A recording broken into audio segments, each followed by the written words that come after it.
ताज्या बातम्यांसाठी ABP माझाला subscribe करा आणि बेल आयकॉन प्रेस करा।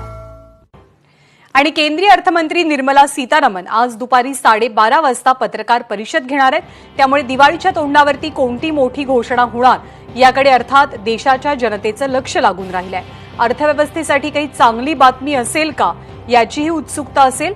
आज दुपारी 12:30 वाजता केंद्रीय अर्थमंत्री निर्मला सीतारामन पत्रकार परिषद घेतील। प्रशांत कदम आपल्या सोबत आहेत। प्रशांत, या आजच्या पत्रकार परिषदेचा अजेंडा समजू शकलाय का? ज्यादा गेल्या काही दिवसांपासून सातत्याने चर्चा होती की दिवाळीच्या तोंडावरती अर्थव्यवस्थेला भरारी देण्यासाठी एखादं पॅकेज केंद्र सरकार पुन्हा एकदा जाहीर करू शकतं आणि त्या संदर्भातल्याच काही घोषणा आजच्या पत्रकार परिषदेत होऊ शकतात।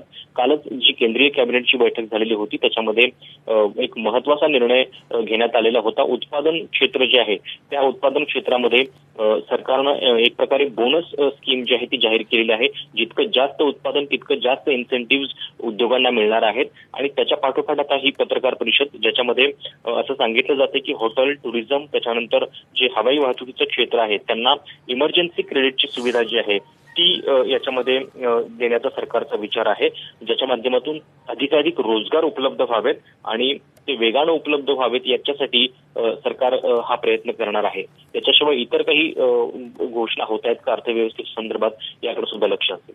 प्रशांत, धन्यवाद। ताजी माहिती जाणून घेत राहू।